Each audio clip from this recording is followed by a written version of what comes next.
3, 2, 1, let's go. 152 yards should be just a nice, comfortable 9-iron for him. They're going to go nuts when he hits this thing.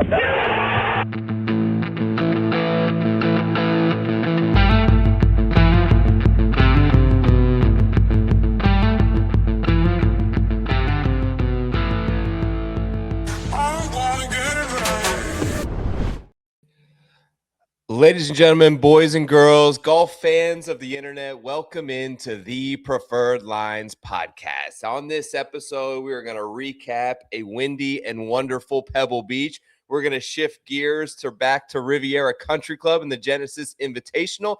I got 3 words for you as always. Yo, yo, yo. Welcome in. We appreciate you being a part of this show. Proudly presented by the most informationally driven golf wagering network on the entire internet. Read the line. Welcome to Preferred Lines. John, how are you this evening? It is wonderful to see your face. Wonderful to see your face, too. I'm coming in, I would say slightly hungover, not very hungover, but, we were a little banged up from a wedding weekend. It was Friday wedding, so we had a little buffer yesterday.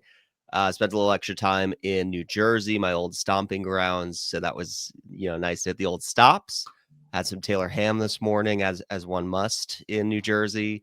Can't get that on Long Island as much as I love my home back here. But some great golf this weekend to talk about between PGA Tour and LIV. Riviera coming up, and we've had an extra year, to wait for Riviera. So it feels extra special this year.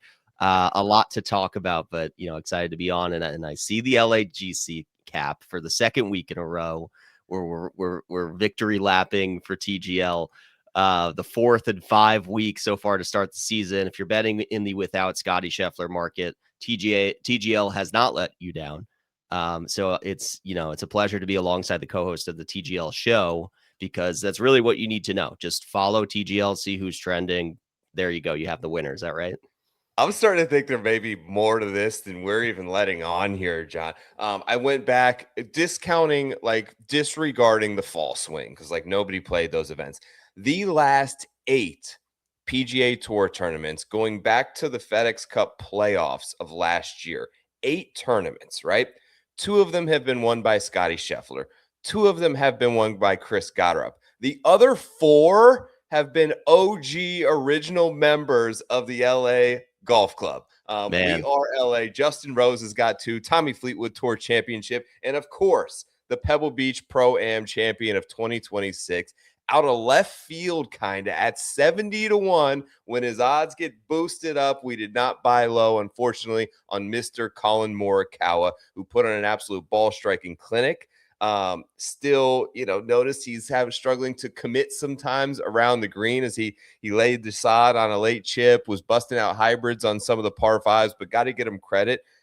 Withstood the 20-minute wait on the 18th hole and hit a great shot onto the edge of the green. Easy 2-putt. The guy bags another PGA Tour victory, and it had been a long time coming for Mr. Morikawa in California.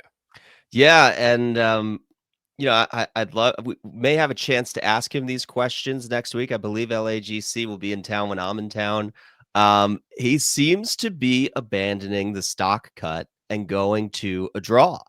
And I almost fell out of my seat when I saw multiple approaches drawing for Colin Morikawa. He doesn't do that. And when you go on a drought of coming on 3 years, it's probably good to try something new and maybe, hit a draw when there's a back left pin every now and then. And he went to that this week. And I will have to say, absent, the lack of any predictive form coming in and him looking like a liability at the Ryder Cup, it's that wipey fade that he plays in windy conditions that makes me just say, I don't want a part of this, because if you're just always hitting a cut and the winds get up in the coast, it's going to sweep up, and it's just so much harder to control that. So it was really interesting to see him go to that draw. If I have a chance to ask him the question, I'd love to understand, how long have you been working on this draw? Why haven't you been playing it sooner? Because this unlocks a whole lot of potential for him if he's shot shaping it in multiple directions for the rest of the season. Absolutely. Round 3 was surgical with the iron play, the best strokes gain approach round that we've seen in a very long time out of Colin Morikawa. One of the best we've ever seen from a strokes gain total perspective in a single round Shot 10 under par his third round, gained 6.76 strokes on approach. The only one I could really remember that could contend as potentially a better single round was Hideki 2 years ago at the Genesis Invitational, which we'll get into later. 22 under par, ties the scoring record at Pebble Beach. But I wanted to bring up, congrats to Colin. I wanted to bring up a couple of other storylines before we shift gears to this week. Let's start with Akshay Bhatia. It seemed like he was going to run away at one point with a new scoring record. He got to 20 under this week through just 42 holes. 42 holes and ended up 19 under for the rest of the tournament. It felt like he was going to get there. Do you think that right when it switched is when he started to like catch heat by Nuclear, some of these other accounts that basically are trying to just drive engagement, and they gave him some shit for potentially anchoring the putter. I don't believe that he is, but he responded to it on Instagram. It seemed to maybe potentially affect him and something that came through at least his line of sight mid-tournament, and he wasn't the same ever since. Do you think that had anything to do with it, or where did things go wrong for Akshay? Yeah, I saw somebody commenting, the parallels between this and the Players last year, and I was on Akshay at the Players. It was a really similar progression where he builds up this big lead, and then the weather kind of takes a turn, and it's not the same player. It's tough when you're playing in weather and you're the last group out. You tend to be the most effective. I don't know why that is the case. I'm not a meteorologist, but I feel like those late afternoons are when the winds kind of hit you the worst. And that was definitely the case at Sawgrass, which is always wind exposed. And his issue there, when he really kind of gave that tournament away, and Rory ultimately, beat Spawn in the playoff that year. But it was the lag putting that week. So I think there is something to be said about this broomstick putter and the is he not anchoring situation. Who could ever really say it's a gentleman's game? If he says he's not anchoring, maybe he's leaving a little, grace window in there that we can't totally tell. You got to trust him on his word on it. I don't think it's egregious. I do think it's difficult to lag putt with these belly putters. I think that's the one drawback of why more people don't use it. It's just harder to get that feel. And once you're on POA in the wind, there's so many variables with putting that, like, I don't know. You need to be a skilled putter, and I say that in the same breath as Colin Morikawa winning this tournament, but he lost strokes putting. He did it with immaculate approach play. But it's something that I've noticed, Siwoo Kim, another example last week, somebody who did use the belly putter, just doesn't really feel comfortable with any putter in hand. And you come to Sunday, you have to be able to hit these putts. You have to have a comfortable, reliable putting stroke under pressure. And I don't believe Akshay is there yet, but from tee to green, he's a dog. I love Akshay. I think he's going to be around a long time. I think he's great for TGL. So we'll see what the future holds for him. He's just got to figure out something that's a little bit more comfortable for him on the greens. Yeah, I think I caught it earlier in the year. This Joe Griner thing is going to pay off for Yeah. Akshay. It's a big move for him in closing tournaments. It has not happened yet. It hasn't come to fruition, but it will. By the way, Riviera Country Club, Joe Griner's been on the bag for a champion there and is on record that it's his favorite golf course in the world. He's played it a ton. Keep Akshay on your radar as if he's not. But the other big story, obviously, the 3 Eagle day for Scottie Scheffler. Round of the day, John, still feels inevitable. This man leads the PGA Tour in round 1 scoring, and had he just shot 70, not a big ask. This guy shoots in the 60s at a 95% clip on the PGA Tour. Had he just shot opening round 70 the last 2 weeks, he would be 3 for 3 this season with 3 victories in 3 tournaments. And we would all be sitting here wondering, are we ever going to bet on golf again? The guy is absolutely unbelievable the way he finished that tournament today. I don't know what is happening to start his rounds the last 2 tournaments.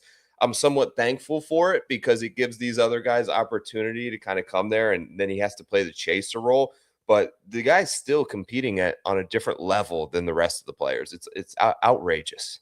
Yeah. I don't know if you follow Lethal Shooter on Instagram, but he's a trick shot guy. He takes one shot and he's like, I understand it now. And then he makes it. That's kind of what it looks like with Scottie now. Like, he plays one round. He's like, oh, I didn't birdie every single hole. I understand why now. And then the next, 3 rounds, he's just back to being Scottie Scheffler. So it's scary. I tweeted out, I almost had the mush of a lifetime where I tweeted out, on Wednesday that Scottie Scheffler now has more consecutive top 10s than Tiger or Jack ever had. And he comes out and he's like 70th after day one. But even then, I was not concerned about the T10. Did I think he was going to contend to win at that point? No. And you could have gotten him over 101 live odds. I don't think books will allow that to happen no matter what anymore, right? Like the man is not human, so you'll probably never in any other circumstance see 101 on Scottie no matter what. So you almost got a nice sweat today if you took advantage of that. But yeah, he's just the inevitable. He's really good, and it's going to be an interesting conversation that we have today about how do we approach him going forward, because he's not going to have these outlier round one starts. And if he doesn't start, in the hole, he's cruising just like he did at the Amex. So it's frightening. Riviera will be interesting because he hasn't won there, and I would say he's won in California at the Fortinet. But if you're going to talk about what hasn't Scottie Scheffler done, I think POA greens, like pure POA greens, I'm sure not his favorite. They're a little bit more variable. So maybe that's his kryptonite, but if so, his kryptonite is at worst a T3. So it's scary. Yeah. A species not from this planet, it feels like. Yeah, if he gets it going early, he can run away with any event at this point. The shot he hit into 18 was like just a synopsis of how good this guy is. Knows that he needs eagle, basically, to have a chance at a playoff, and hits an unbelievable draw into a wind that turns it into a cut and sticks it 2 feet from the pin, the shot of the day when he needed it most to give himself an opportunity. He said after with Amanda that like sometimes he takes he's super proud of the way he's able to compete in these moments and go 9 under par when he knows that he absolutely needs it, and put the gas down and just try to make birdies and get super aggressive. It was really kind of cool to see him shift that mindset, because generally he's a rather conservative player, as if you would think like Tiger was a conservative player. But yeah, that's changing. And knowing that he can get into this mode is only going to make him better. The other big storyline, John, of the weekend, not sure if you caught much of it. I caught myself up way too late last night actually watching this tournament. The AK redemption run is complete. LIV Adelaide was quite awesome. Got to give them credit where it's due, because we've knocked them quite a bit on this show. 9 under final round for Anthony Kim, a 40-year-old Anthony Kim, after a 12-year hiatus from professional golf, in a final pairing with 2 top 5 players in the world. It's almost unthinkable that you could imagine a storyline like that being written. I have to credit his never give up mindset.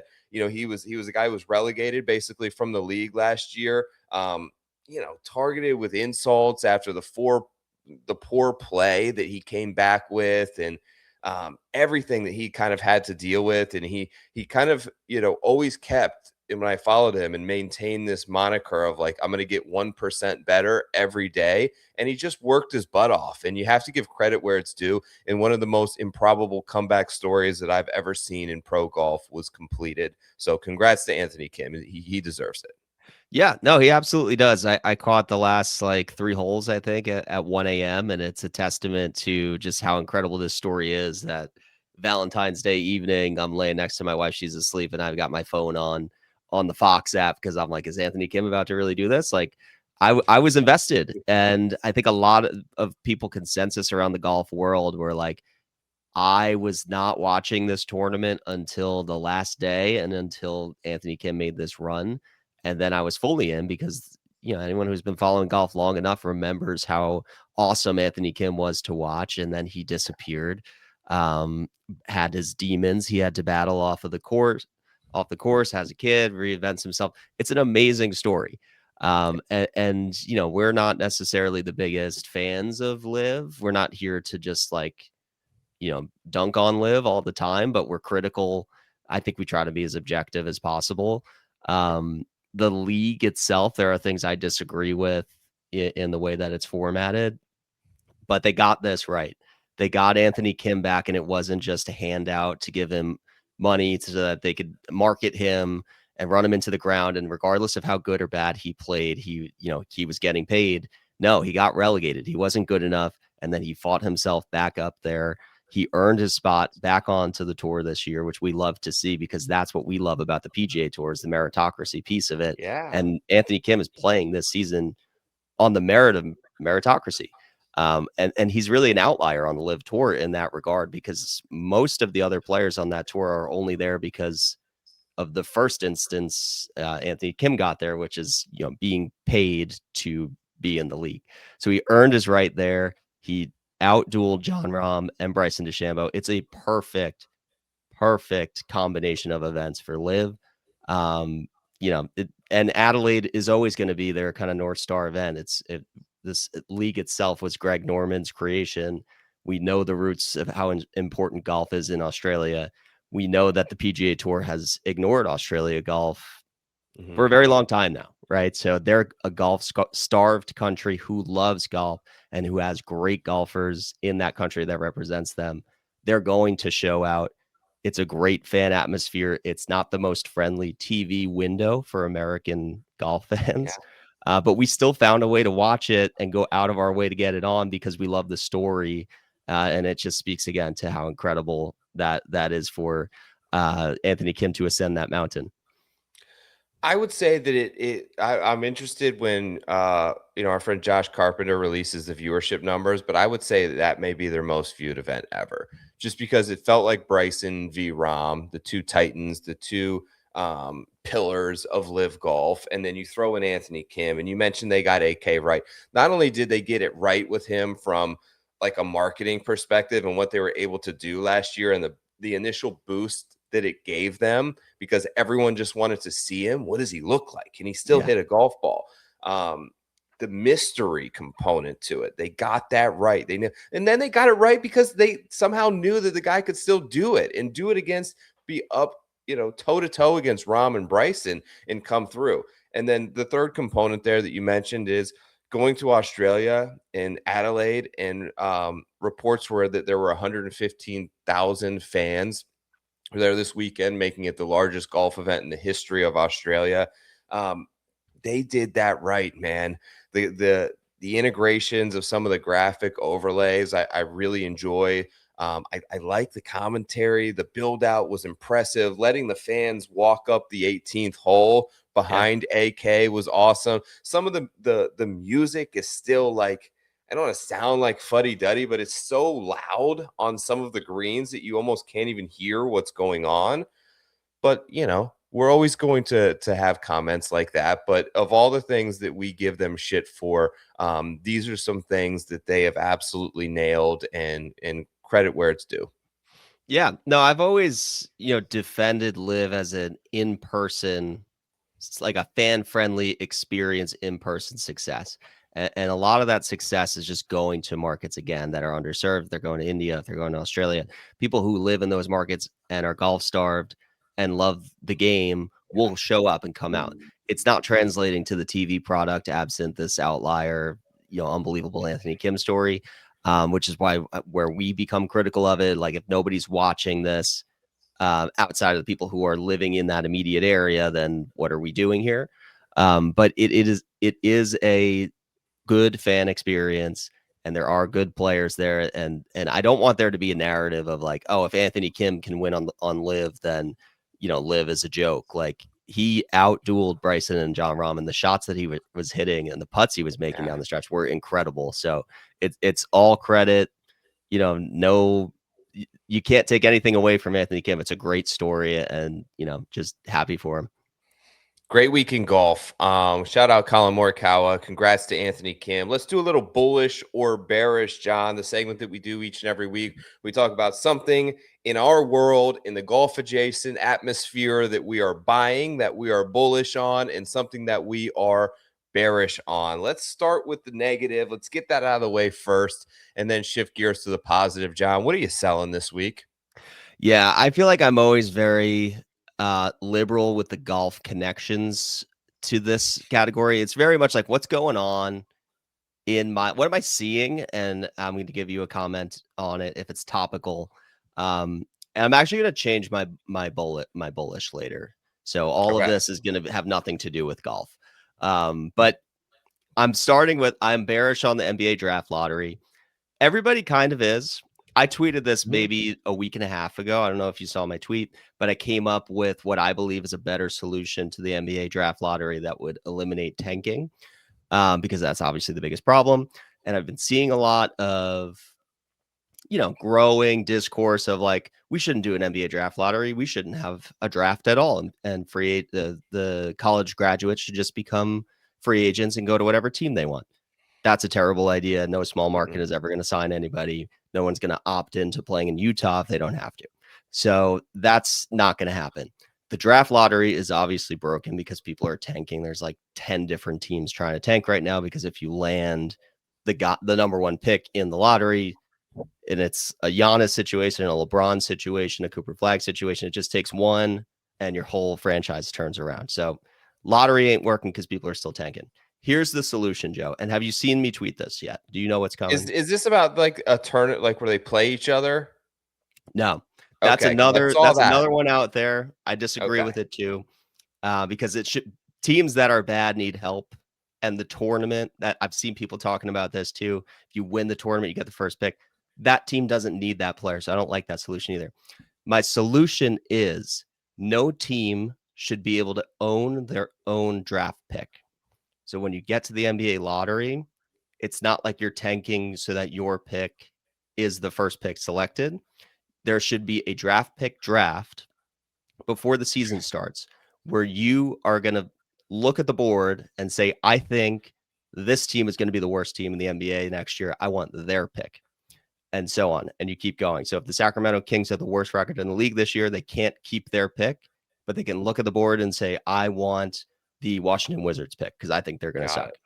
And then as the season plays out, you are not only, if you're a Kings fan, you're not only watching all the Kings games, you're also watching all of the Wizards games because you're as much of a fan of your own team as you are rooting against the other team whose pick you own. And then when they play each other, it gets marketed as this big marquee matchup because it's this double switch. Nobody can tank because no one owns their own pick. And you get to strategize and choose at the beginning of the year, who do you think will be worse than you? There's also a wrinkle to this idea where before the draft pick begins, you can call out a team. And let's say it's like a 2-day process, a 2-day window where you say the Brooklyn Nets actually call out the New York Knicks and say, you know what? In-state rivalry, we actually think we're going to be better than you next year. Let's swap picks. And obviously the Knicks would accept that trade. So it opens up all these sub mini rivalries. It eliminates tanking. It makes things a little bit more entertaining. And you're still, if you're bad, you're still going to have an opportunity to pick another bad team's pick. So as long as nobody has like a crazy transcendence, a bad team is still in position to have a low pick. Hey, if we can avoid tanking, I'm all for it because it's clearly been an issue with the NBA. Everyone's trying to solve it. All right, so we're selling the NBA draft lottery. Okay, I'm going to go with, for my bearish take, what am I selling this week? This one is, I might catch some heat for this one because this is a situation at two of the most iconic landmark golf courses in the United States. I'm selling these prestigious courses that we hold so dearly, having this gimmicky aspect to them that I'm not for. This was making its round on Twitter today. This is the 18th hole at Pebble Beach.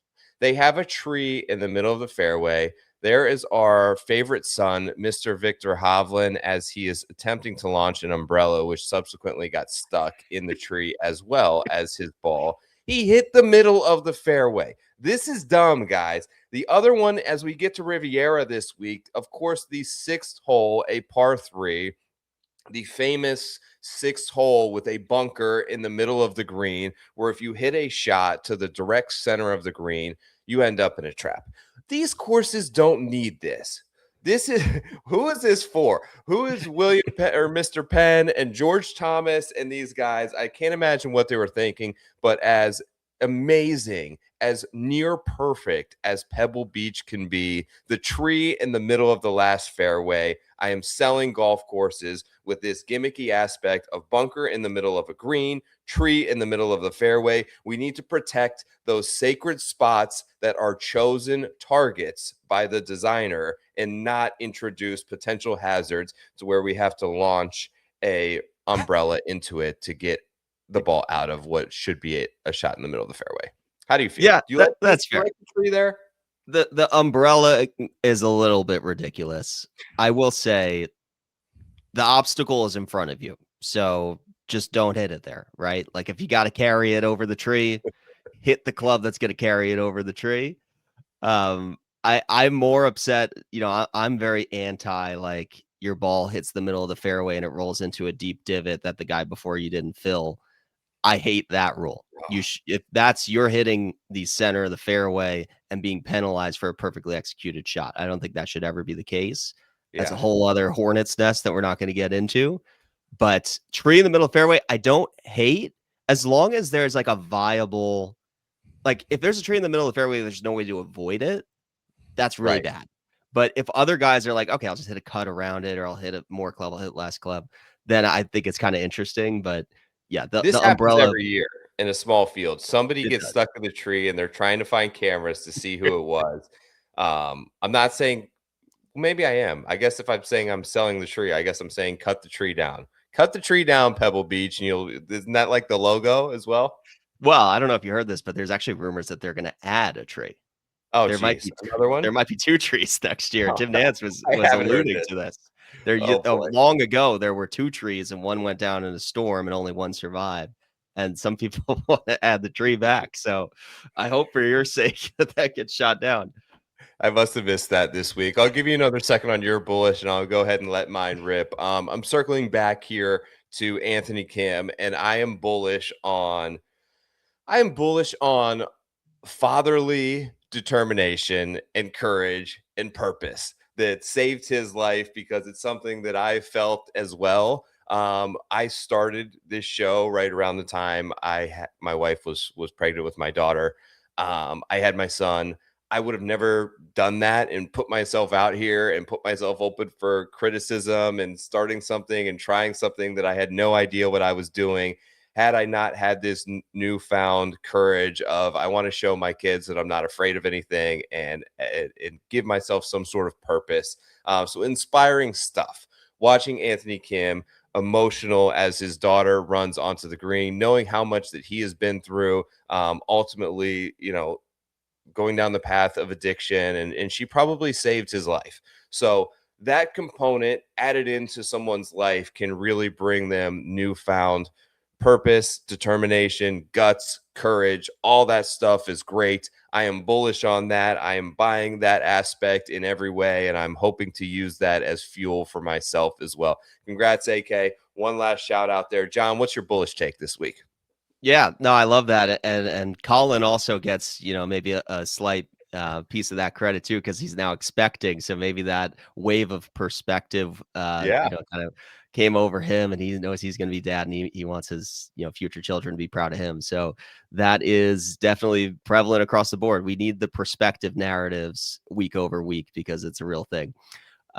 So bullish coming out of this wedding. I need a wedding take. So I'm bullish on specifically on the dance floor, emo alt rock. And I don't listen to it on the radio. I don't seek it out. I don't have it on my Spotify.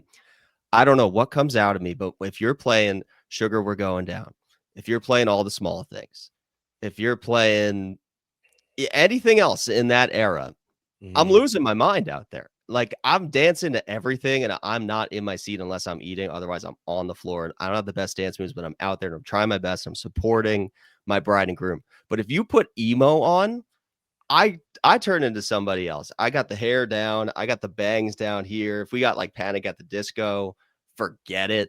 And I'm telling you, I don't even really like that music, but there's something about the vibe of it that transcends generations because even the parents are flocking to the dance floor and you don't expect that either. But they're out here. So I'm bullish on it. I'm trying to let any wedding DJs who are listening to the Preferred Lines podcast and are also trying to get their best golf advice in the industry, like that concentric circle, keep playing emo rock. Keep feeding the hot hand with Blink 182. Don't stop at all the small things. Just keep going down that rabbit hole. Get Linkin Park in there. It's not too niche. I promise you. People love it. If it's a live band, even more reason to go all in on the emo rock. I'm so bullish on emo rock at weddings. The crossover between a subscriber to the Preferred Lines podcast and wedding DJ. Don't know how many of you are out there, but leave us a comment if you're in that mark. Tell us your favorite emo alt rock song. Emo rock times open bar is like match made in heaven. We can agree with that. My Own Worst match Enemy. made in That was heaven, the other one. What's that? If My Own Worst Enemy comes up, you're in. Please tell me why. Oh, forget it. You don't want to be around me because we're moshing at that point.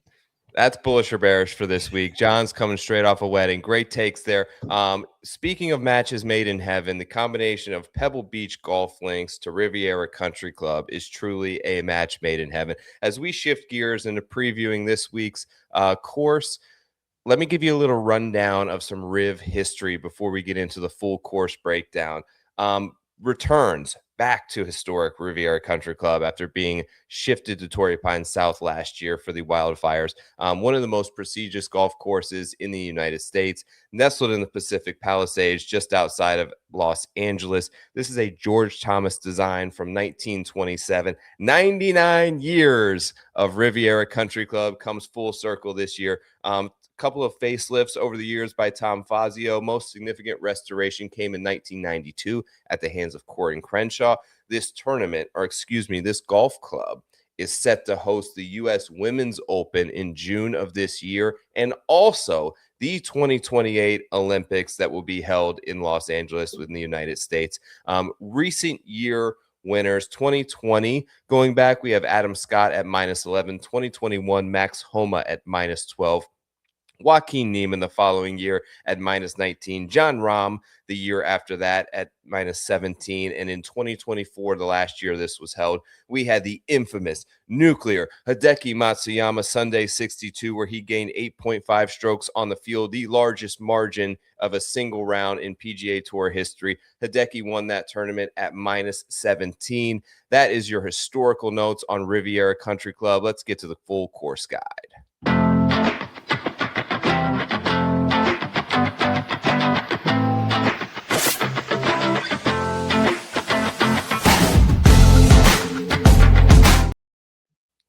All right, full course guide, of course, always presented by our friends over at Golf Guiders. The golf experience, as you know, is fragmented as ever. You're in a million different apps in a million different places. They've got GPS, they've got tee times, they've got a fashion shop, they've got stats, they've got an entire community and ecosystem of people you can book a tee time with, and videos that all these different apps do not have in one place. Over 42,000 courses in the entire world, helping players explore, plan, play everywhere. If you have not yet, make sure to go over and download the Golf Guiders app in your app store. The hole that we want to bring up this week in partnership with Golf Guiders is, of course, the notorious 10th hole at Riviera Country Club. 315 yards is about the max it will play. It is one of the most difficult short par fours in all of professional golf. John, is the move here, and it seems like what we've seen in recent years, just to blast driver up to the left of the green and take your shot at getting it up and down with an attempt to avoid those bunkers? Yes, it is. Yeah, try to drive it pin high and aim left is the move. Justin Thomas, I'm wishing you a speedy recovery, and don't take this the wrong way. I'm glad you're not playing this week because I cannot stand that Justin Thomas is laying up before these even bunkers in the middle of the fairway. He's the only one who says, and I may be mistaken. Yeah. It may be Justin Thomas. It may be somebody else who has a replica of this hole in their backyard and practices this shot all the time. I believe this is Justin Thomas, and that's his explanation. Like, I practice this 98-yard wedge shot all the time. I want it. You don't want it. You don't want 98 yards into this tongue-shaped green. You want a chip shot. And obviously the pin locations are going to affect this too. So if it's tucked in the back right, you want to be on the left side, give yourself some sort of angle. If it's on the front, you get a little bit aggressive. If you roll into the traps, you're in trouble, but you could maybe make yourself a birdie. And then obviously I remember the playoff between Max Homa and Tony Finau very vividly, where Max Homa pulled it left into those trees you see on the left side, and he had this miraculous up and down.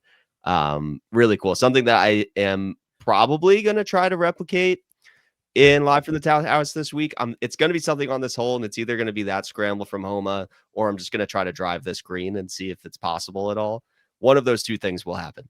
But it is, to your point, the most interesting, entertaining par 4 on the PGA Tour. I love that they make this the playoff hole. Not enough courses and events do that, where they just take you to the most interesting hole and have them go crazy. It's usually just a repeat of the 18th hole, and I'm so glad they don't do this at Riv, because the 18th hole it's not much anymore. Now it's just drive it, kind of a blind shot and hit a wedge into the green. So really good hole. I'm glad we're talking about it, because the tournament is going to come down to who's going to make, a couple birdies on this hole. That's going to be your winner. Absolutely. And the green is extremely difficult to hit. Even if you lay back here to like 250 in front of that second bunker and have anywhere, depending on the pin location, between 50 and 75 yards, it is no given that you're going to hit that green. If you end up in one of those green side bunkers, how many times do we see guys go from one bunker to the other because that green is so narrow and sloped? It's just so difficult. Credit Pat Mayo for having this in his newsletter that I read. It is the toughest green to hit on the PGA Tour of any hole from inside of 75 yards. The 10th at Riviera from inside 75 yards has a historic green in regulation percentage of 62%. That is lower than any other course on the PGA Tour. That is lower than the tour average greens in regulation from 175 yards. We're talking inside 75. 50-yard shots, these guys are only hitting it not even 2/3 of the time onto the green. So just an amazing golf hole. John, what else do you got for me, kind of breaking down some course stuff on Riv? Yeah, I mean, iconic course. I think you mentioned will be the host of the Olympics. When the Olympics come to LA, the golf competition will be here. The first hole is, I mean, all respect to LIV, again, no disrespect, but a joke. Everybody birdies the first hole. It's not a par 5. It's downhill like 500 yards, and there's a cart path in the middle of it. Like, every single person in the field is hitting 8-iron into that. And it's a very easy fairway to hit. And, so just don't get, too excited when your guy starts, birdie on the first. You really want to be eagling the first, and then it gets very difficult. There's also a par 3 here. I want to say it's like the 4th hole that is impossible to hold. You know what hole I'm talking about? It's like a 220 yarder with extremely baked out firm greens, and it undulates front to back. So everybody's hitting a long iron into it, and perfectly executed shots just trickle off the back of it. I hate that hole. I like challenging holes. That hole's not fair. There's just no way to hold that green. I don't like it, but that's something to look out for. Like, you're going to get bogeys here. We talked about 10. There's the hole with the green and with the sand trap in the middle of the green. That's cool. It's just a beautiful course. I'm very happy, just for this area, with how hard they were hit with the wildfires last year, that we are able to get back to seeing Riv, in its finest. This is a great event. Tiger Woods is hosting it. He's not playing this year. He has been playing it the last couple of years. But I'm looking forward to seeing what we get out of Tiger in the media, talking about his future prognosis when we might see him playing again. Yeah, a couple of things. You mentioned the 3 par 5s are the only holes on the course over a 10-year period that play under par. So this is a difficult golf course. It's not overly long, I wouldn't say, but the genius of kind of this George Thomas design that was done nearly 100 years ago, in my opinion, is seen in the bunkering. They are still somehow, despite modern equipment and new athletes, proportionally placed in the fairways, and they are devastatingly deep and present a legitimate hazard as some of the most difficult fairway bunkers on the PGA Tour. It's is so different, and it's going to be linked to Pebble just because of their proximity on the schedule, and both in California. But it couldn't be more different of a golf course. Pebble has 100 plus bunkers. This course has 58, about half as many. There is 0 water at Riviera Country Club, and it's hard. While they are both Poa Anua greens, these are the second largest greens on tour, and Pebble has the smallest greens on tour. Even so, like, Pebble with the smallest greens on tour makes it possible for someone like Colin Morikawa to hit 18 out of 18 greens in a single day on the smallest greens on tour. They are accessible. You will never see someone hit 18 out of 18 greens at Riviera Country Club, and they are the second largest greens on tour. Like I mentioned, it stands the test of time. It's all about angles. It's just a really well-designed golf course. One of the other notes I had, recent winners have averaged nearly twice the strokes gain around the green compared to average PGA Tour events. That's because the greens and regulation rate is one of the most difficult on tour. You have to be able to scramble here. Last week, the discrepancy also between this and Pebble is where the shots come from, right? We talked last week about how almost 50% of the shots come from within 150 yards. This week, over 75% come from 150 and longer. 9% of shots come from inside of 125 yards. You just don't hit that many like sand wedges. That's less than 2 per round, well below the PGA Tour average. And one of the interesting links on this iconic golf course can be drawn back to another one on the East Coast in Georgia. 7 of the last 11 winners of the Genesis Invitational also have themselves a green jacket. So those lines can easily be drawn there. Anything else, John, kind of on the course this week before we jump to kind of building a model? Yeah, I wanted to bring up the Masters correlation too, because Okay. that was something that we were both, that's what got us onto, got her up when we were talking about Sony Open correlation at Waste Management. It's even more 1-to-1 here when you look at that list. You mentioned 7 of the last 11. I think half the winners since 2004 have been Masters champions when you add in the Phil Mickelsons, the Mike Weirs, Adam Scott's won here twice. Hideki winning last time we were here. So super relevant, and it's because of the short game. Like you said, there's shot shaping importance here with the angles, but then you're going to miss a lot of greens and regulation. You're going to need reliable short games. So that's going to be something I want to look for, guys who've had some success at the Masters. That carries over quite well here. Also, Quail Hollow has some pretty good correlation here. You got some random crossover with JB Holmes and James Hahn both winning at both of those events. And then you've also got Max Homa winning at both events. Rory McIlroy probably plays as well here, Augusta and Quail Hollow, as he does any other, pick your other 3. That's probably the top 3 he's going to choose of his favorite courses. So all of that goes into creativity, shot shaping, reliable short game. Last thing I'll say, this is like a not bulletproof thing. I wouldn't follow blindly, but lefties play very well here with Phil Mickelson, Mike Weir. Maybe that's a Bob Mack or Brian Harmon takeaway if you want to go down that route. Bubba Watson, also a lefty who's won here a couple times. So something about this catching the eye of lefties, I think, is interesting. Riviera is so great. This event is so awesome to view. You can just listen to how the players will talk about it this week in the press conference and see how much it means to them. Here's the thing, though. For anyone out there on the West Coast who plans on attending this event, step it up. The crowd at Riviera sucks every year. Like, from what I just watched at Adelaide, I don't expect that level of rowdiness. I don't expect the raucous environment that we saw at Waste Management Phoenix Open, but it seems like everyone is walking around in some sort of vape haze around the grounds of Riviera, and there's just no action. This event's too good. You've got 72 of the best players in the world on a grand stage. Let's at least get the crowd going a little bit out there at Riv. I thought we'd do something fun this week as well, John, that we haven't done before. We always talk about our BetSperts model, but I wanted to integrate some important parts that you mentioned from your stats that correlate to success here, and some stuff from mine. So I'm going to pull up the model here now. Here's what we got. We're going to build this model live. Now, We're going to weight 10% on every single column here. If you're with us on YouTube, hopefully you are. You can see this live on screen.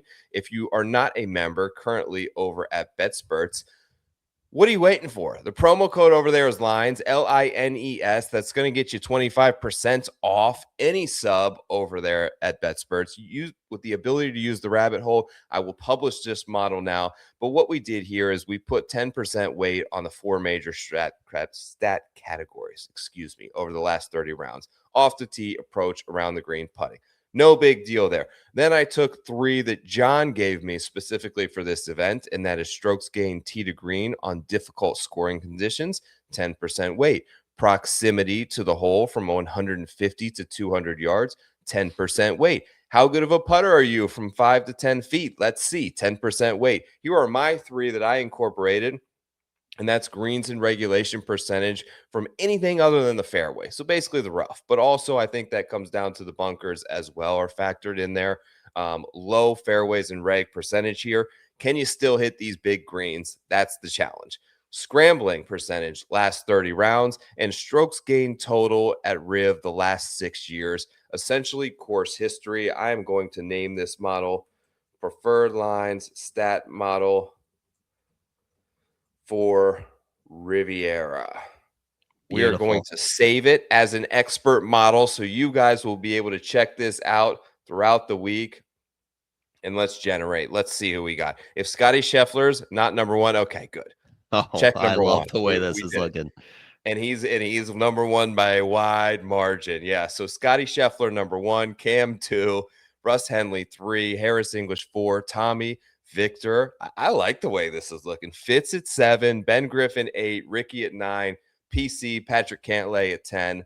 A lot of different stat categories there. We'd love to have you guys be a part of this rabbit hole team, and you can get access to this as well as build your own models. You like what you see there, John?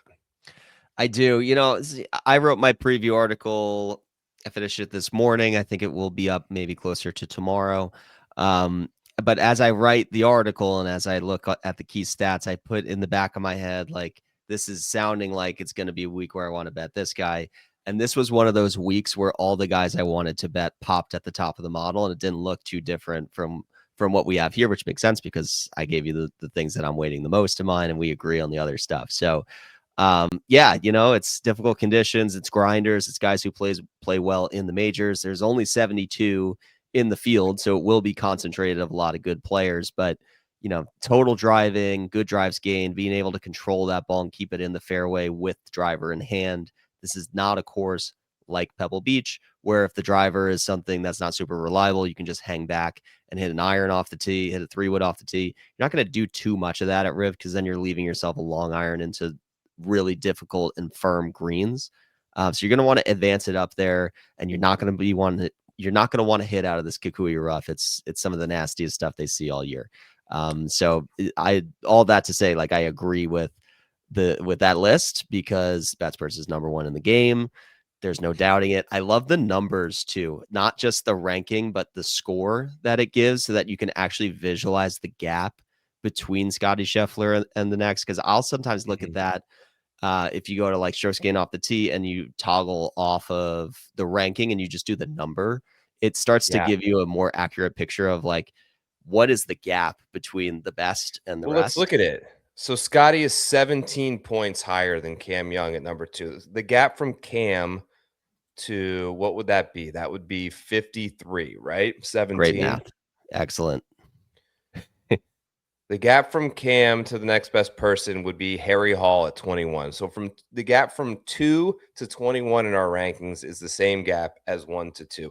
Crazy stuff. Check out the model over there. Good news for all of you out there. The betting board is up nice and early this week as we are set to publish this show on Sunday night. We got odds early because it's Riv. Let's get to some picks.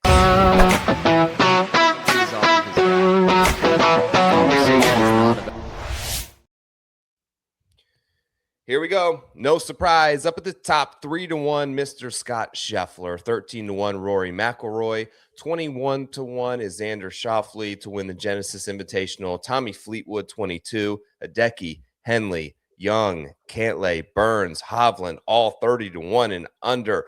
John, the board's been out nice and early and posted for us. I know you got the article up already. Where are you headed? Yeah, the Scottie decision just got a lot more complicated with him looking superhuman between the time that I finished my article and what transpired at the end of the day. I do think that I have no choice but to just take Scottie head on in the signature events because the fields are so tight. It's really hard to fill out a card otherwise. If you're taking all that juice off of it. As I said at the top, Scottie has not won on pure California POA. I don't consider what they play on at the Fortinet to be like what they're going to see at Riviera in a different time of year. It's going to be bumpier. This is really like the type of surface that gives players the most fits of any green on tour, I would say. I don't know Yes. if anything else comes to mind, but for me, when I think of this like bumpy afternoon POA, it's guys missing 4-footers all the time and losing their minds over it. And I can see that being something that really throws Scottie off of his game. And by throw Scottie off of his game, I mean there's an outlet where he doesn't win and finishes T3 instead. Like we know he's going to be in the mix. I'm probably not going to bet without Scottie. Doesn't mean that I don't think he can win here. Obviously, he can. But I'm going to take him on. I'm going to build a wider card. With Rory being second, I bet Rory last week. He was the defending champ, and I thought we were not getting much respect on that number. Here, I think I picked him in one and done here last year because he's always like top 10. I don't believe he's won here.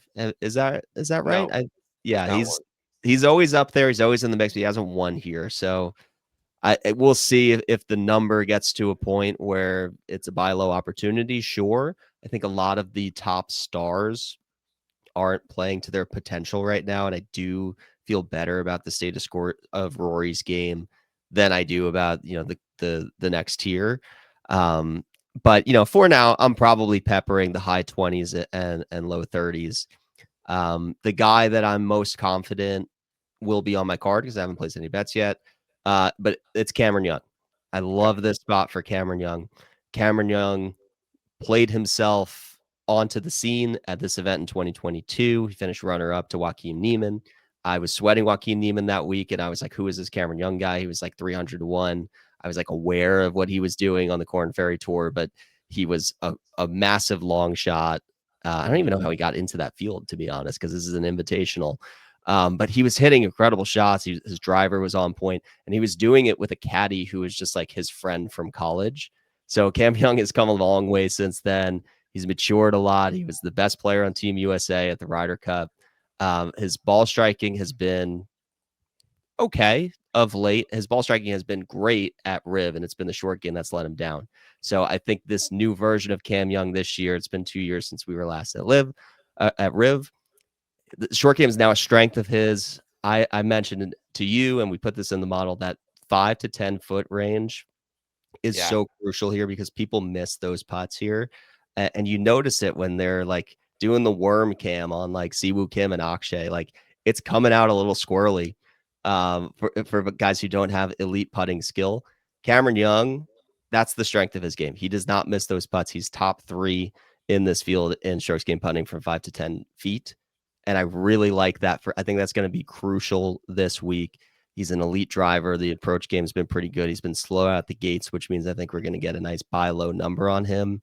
Yeah. And he's a shot shaper. He just likes these classical designs, and he's talked about that, having grown up on Sleepy Hollow. Like he just likes these classical designs that make you hit the shot. So Cam Young will be on my card. I love him this week.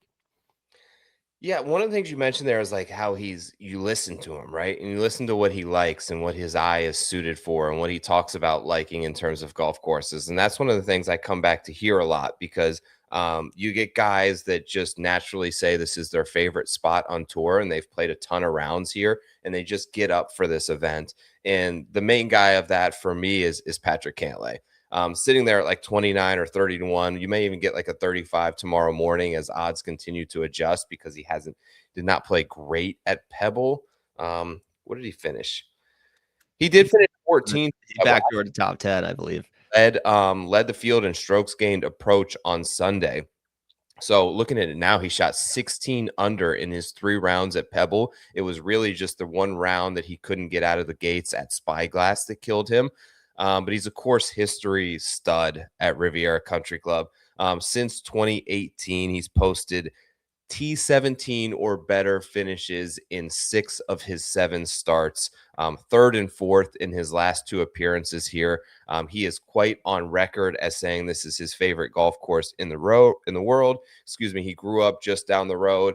He played his college golf at the University of California, Los Angeles. He was first round leader the last time this tournament was played in 2024, a nice little tidy 7 under 64. And afterwards, his comments were, quote, "It's a place that I'm very comfortable. It feels like a home game."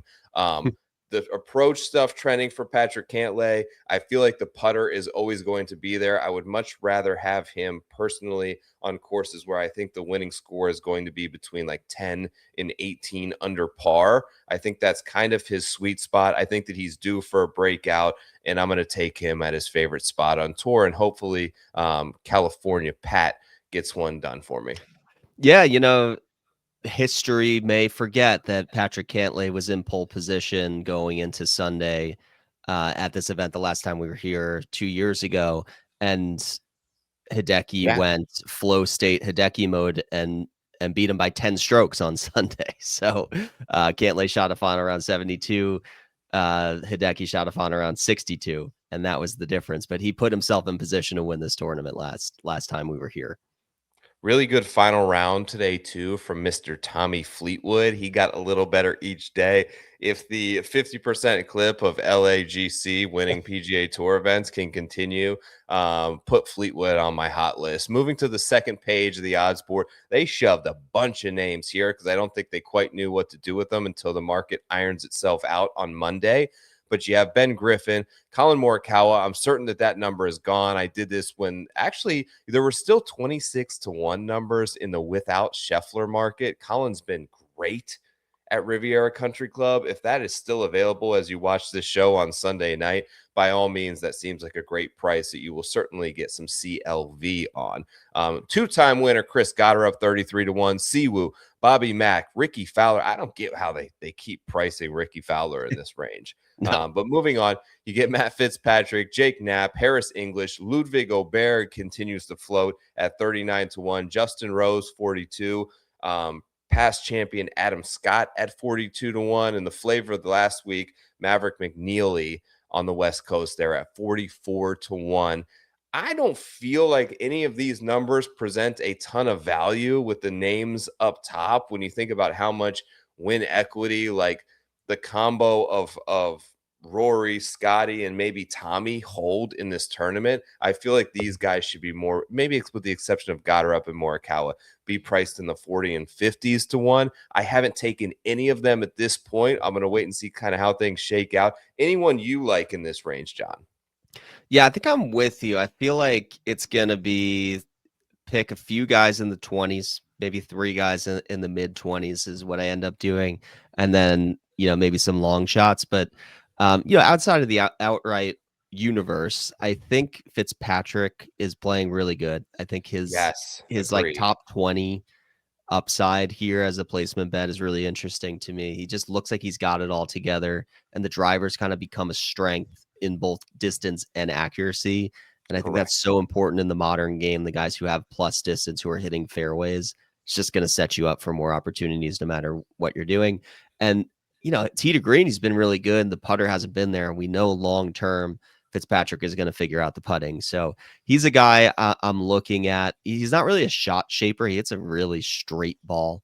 I don't know how much. I'm not going to knock him for that, but I am kind of looking for more of that like creativity shot making here. Speaking of creativity, Jake Knapp is like the real deal. Like this doesn't feel to me like a Jake Knapp spot, but he's a California guy, and he's just been super consistent week over week to start the year. He's a guy who seems to be on a mission. I think that's a short number in a signature event loaded field, so I don't love it, but I'm just giving my props to Jake Knapp because I think he's playing some great golf right now. And Siwoo is interesting. He was the second guy, it was Scottie, Rory, and then it was Siwoo last week. Yep. Now he's on the second page. Yep. He wasn't awful last week. He was like middle of the pack. But that heater might be over. We'll see. But it's the type of course, ball striking, accuracy, scrambling, that should favor Siwoo. It's just a matter of, is he ever going to get the putter going? Absolutely, yeah. Speaking of Matt Fitzpatrick, I was drawn to him too. He was third in approach last week, 10th off the tee. You were right, spot on. I noticed the exact same thing. Not only is he gaining in distance, he is gaining in accuracy in like 6 straight events over there on Data Golf. Where he got crushed this week is he was 74th in around the green. And that is not like Matt Fitzpatrick. He is very good. In fact, going back to our bet spurts model over the last 30 rounds, he is second in the entire field at the Genesis in strokes gained around the green. If he is able to flip that one stat, he's going to go from T14 this week easily into the top 5. So I do feel good. The one pause for concern there is he has missed the last 2 cuts here, but I think that he's just a streaky player. He got hot. He T5'd here early in his career, and then he went through that slump. And now he is just, ever since winning, obviously on the DP World Tour toward the end of the year there, he's been a different player. Yeah, it does feel like this. Go ahead. I was just gonna say he usually is a slow starter. I feel like most years he does this thing on the DP World Tour. It takes him a little bit to acclimate. He doesn't pop much in Hawaii or you know, he actually doesn't usually come over here until this event, really. Before Pebble became a signature, he wasn't going to Pebble, he wasn't going to Waste Management. He was starting his year around now. So now that he's got some rounds under his belt sooner, I'm willing to look past, you know, the lesser form at this event historically. Can I tell you one that feels like, you know, we looked at Morikawa last week and we were like, absolutely not. The form is terrible. But the price, we both looked at the price and we're like, God, that feels like a huge number. This feels like a very big number on Ludwig. Yes, it does. Even par through his first 2 days at Pebble, quite terrible. 11 under on the weekend. Second in strokes gained approach on Saturday. That's a little breadcrumb that has got me a little interested in Ludwig. What's his history here? T19 in his first appearance here last year. Obviously, if you're going to make the Masters comp, he's been terrific there. I don't know. 40 to 1, and he's very likely going to be on my card. Well, listen, event history truthers know he is the defending Genesis Invitational champion. There's no correlation there, but he did win. He was the last one to pick up this trophy. He's the last one to pick up the trophy. Exactly. That's all that really matters. Third page, we got a bunch of names here in a short field. Keegan, Spieth, Straka, under 50 to 1. Minwoo Lee with a great week, under 50 to 1. Some other names that kind of pop out to me. Obviously, past champion Max Homa at 86 to 1. JJ Spawn continues to float down the odds board. Now it's 60 to 1. Usually plays good in California. Ryan Gerard is back, who was a lot of people's, you know, target on their board at 72 to 1. In the hundreds, you get Sahith. Hitsatsune is 110 to 1. Guys playing great golf right now. Daniel Berger, 105 to 1. Denny McCarthy, 105 to 1. Anyone here on this page, John, that sticks out to you? Because I like Max Homa. I'm going to go back to this well, and I know it's burned me multiple times, and he can't seem to play 72 full holes, but when he does, he's going to pop. Yes. No, it's a great number on Homa, and I still think the results aren't really reflective of the game, and the swing looks like it's back, and he putts better than anybody on California POA. So I still think there's something there, and he's falling down the board. I'm sure he may even drift further into hundreds because there's not really anything immediate to draw off of. So I'm with you. I think Homa's interesting. I think I was on Hisatsune last week. Now it's 3 straight top 12s, if we want to call it.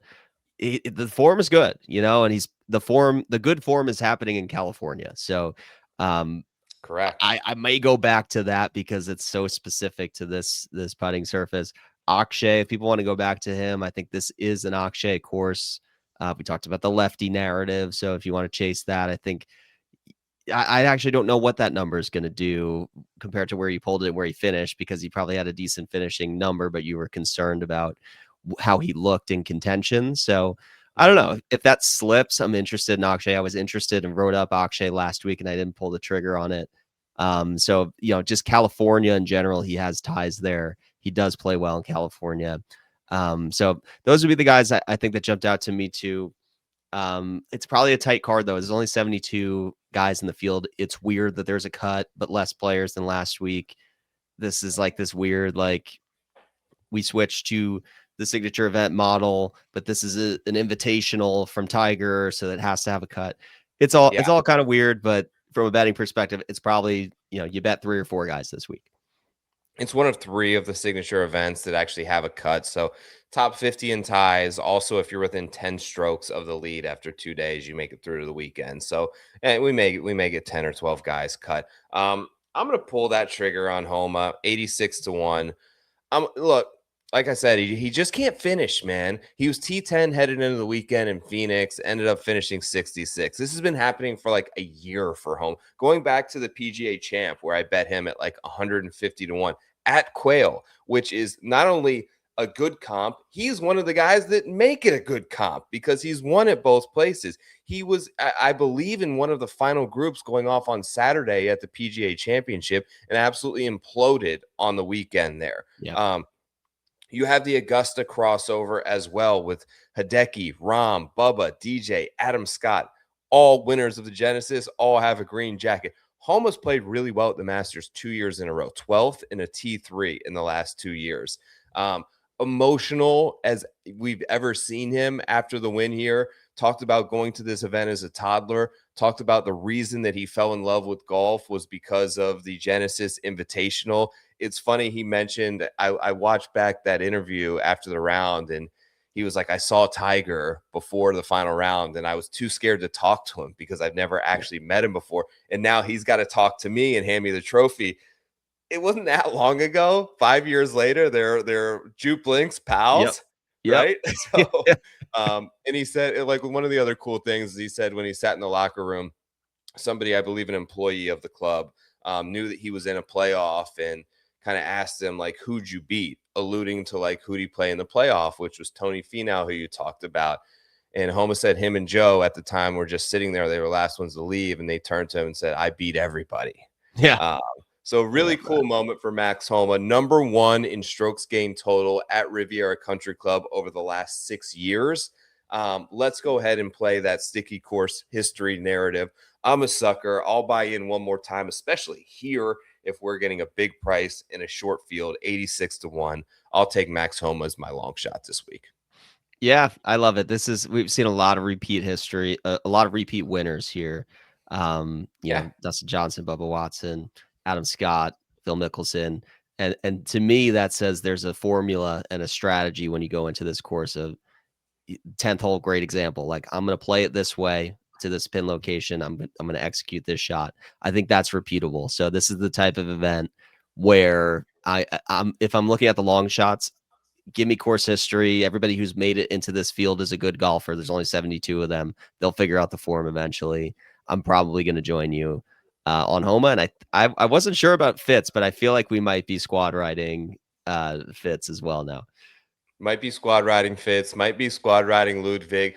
Full cards, as always, out free 99 on Wednesday at PGA Tout. Check that handle at Tour Picks. Check that handle as well. Of course, make sure to like and subscribe. Comment, tell us who you think is going to win the 2026 Genesis. We are still here. If you haven't noticed, on the Preferred Lines page, I know we said we were shifting over. The good folks over at Read the Line see the movement, believe in the movement. They feel that momentum that this channel is kind of building, and we are super appreciative to all of you for that. So let us know you're here. We will eventually switch that over, but super fired up to still be on this channel. Thank you all for the support. Subscribe to the channel. Give us a like. Give us a comment. Love to see you guys. Hope that you hit a winner this week at the Genesis Invitation. On behalf of John, I am Joe. We will catch you next week. We're getting back to the Florida swing. We got a big one to start it off. You know I'll be fired up about it. Thanks for watching Preferred Lines. We'll catch you next time. Peace out, gang.